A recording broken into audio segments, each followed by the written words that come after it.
লোকসভা লিস্টে আরেকটা বড় চমক হচ্ছে ব্যারাকপুর। যদিও একটা শ্রেণী চমক বলে একটা শ্রেণী বলছেন যেটা তো প্রত্যাশিতই ছিল, এবং এই জন্যই তো ফুল বদল, দল বদল অর্জুন সিং এর।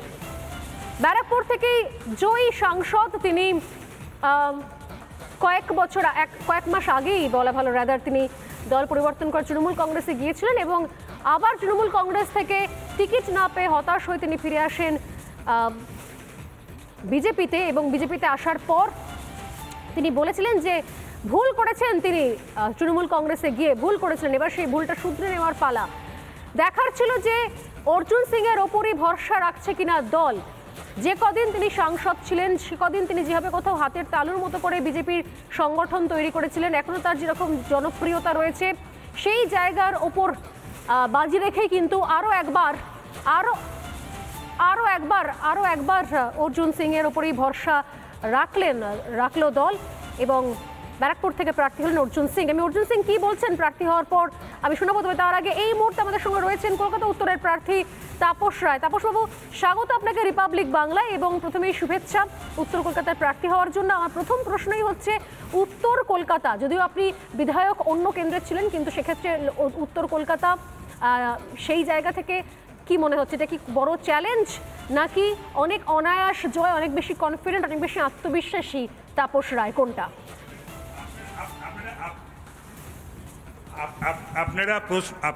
আপনারা হয়তো জানেন না, আমি মধ্য উত্তরের থেকেই আমার রাজনীতির উত্থান, আমার জন্ম। আমি মধ্য উত্তরের ভূমিপুত্র। আমি এখানকার বহু নির্বাচনে আমি লড়েছি। আমি এখানে 10 বছর কাউন্সিলর ছিলাম, 10 বছর এমএলএ ছিলাম এই মধ্য উত্তর থেকে। আমি সিপিএমের প্রজেক্টের মেয়রের বিরুদ্ধে দল কিন্তু আমাকে তখন অন্য কাউকে প্রার্থী করেনি, তখন কিন্তু আমাকেই প্রার্থী করেছিল। এগুলো ভুলে গেলে চলবে না।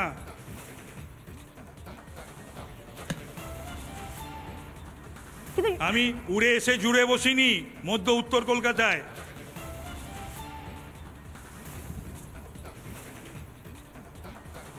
কিন্তু শাসক দলের শাসক শিবিরটাও আপনার হাতের তালুর মতো চেনা।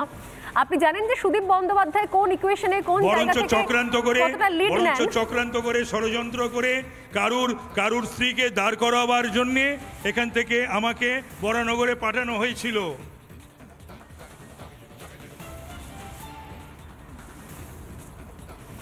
অর্থাৎ শুধুমাত্র বন্দ্যোপাধ্যায় পরিবার, মানে সুদীপ বন্দ্যোপাধ্যায় তার স্ত্রী নয়না বন্দ্যোপাধ্যায়কে টিকিট দেওয়ার জন্যই আপনার কেন্দ্র বদল করানো হয়েছিল? না, আরো অনেক কিছু আছে। না, আরে টিকিট তো সেই দিন দেওয়া হলো, আমি জুনে সিদ্ধান্ত নিয়েছি এবং সেটা আমি বেশ কয়েকটা মিটিংয়ে তার প্রকাশ ঘটেছে, পাবলিক মিটিংয়েও তার প্রকাশ ঘটেছে এবং সেগুলো ভাইরাল হয়েছে এবং সেগুলো বিভিন্ন প্রথম শ্রেণীর চ্যানেলে তো দেখানো হয়েছে, সম্ভবত আপনাদের চ্যানেলেও দেখানো হয়েছিল যে আমি বেশি দিন এই দলে থাকবো না। হ্যাঁ, আমি রাজনীতিও ছাড়বো, এ কথাও ঘোষণা করেছিলাম।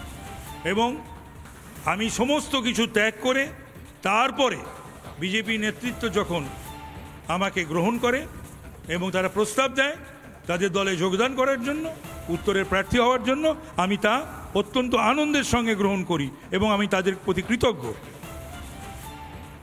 তারপর আপনি যখন যে কেন্দ্র থেকে লড়েছেন, আপনার সেই কেন্দ্রকে দেখা, মাটিতে নেমে কাজ করা, সেখানকার এলাকার মানুষের সঙ্গে কথা বলা, এটা সবাই দেখেছে, শাসক হোক বা বিরোধী হোক সবাই দেখেছে, সেটা প্রত্যক্ষ করেছে।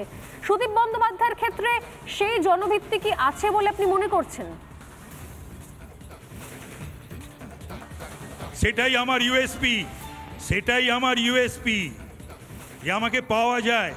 আমি ছুটি, আমি দৌড়ই, আমি যাই, আমি অ্যাভেলেবল।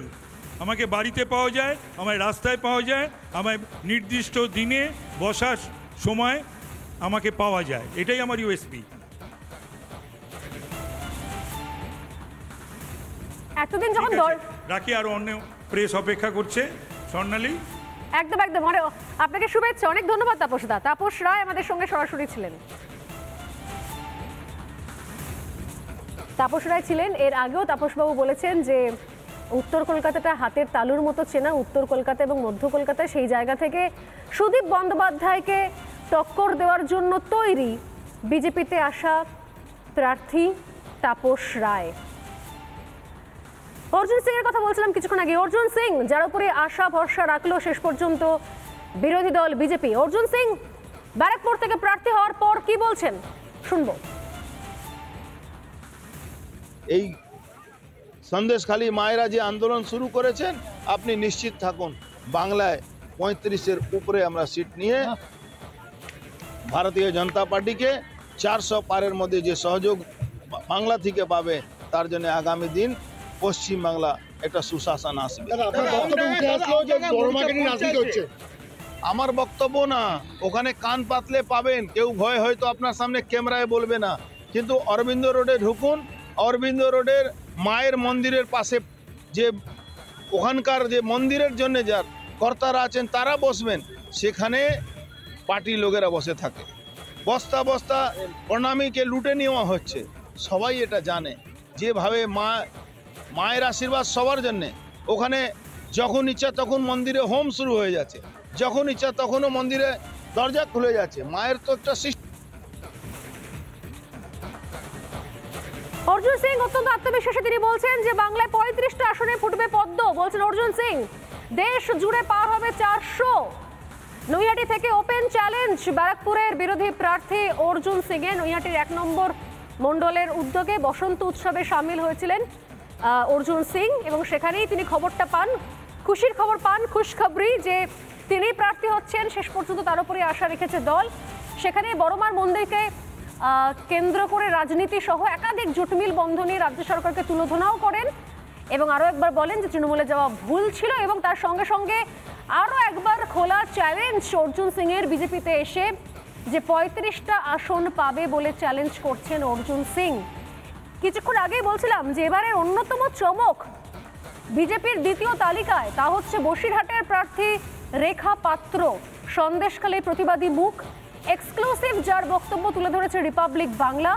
ডে 1 থেকে যিনি রিপাবলিক বাংলায় সন্দেশখালীর কথা বলেছেন এবং সন্দেশখালী মানুষের কণ্ঠস্বর হয়ে রিপাবলিক বাংলাকে একের পর এক বিস্ফোরক অভিযোগ করেছেন এবং তুলে ধরেছেন সেই তাদের কথা।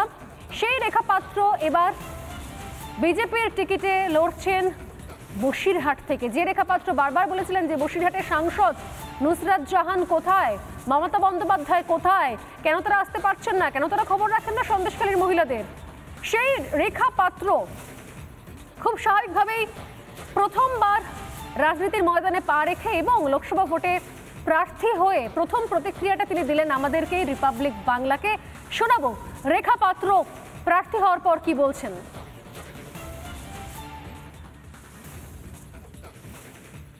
আমি প্রথমত বলবো মাননীয় নরেন্দ্র মোদীজিকে, ওনাকে অসংখ্য ধন্যবাদ। উনি আমার মতো একজন গ্রাম্য মহিলাকে প্রার্থী করার জন্য আর এই সন্দেশখালী বসিরহাট জেলার মা বোনেদের পাশে দাঁড়ানোর জন্য আমি সর্বদাই ওই মা বোনেদের পাশে থাকবো আর ওনাদের হয়ে আমি প্রতিবাদ করব।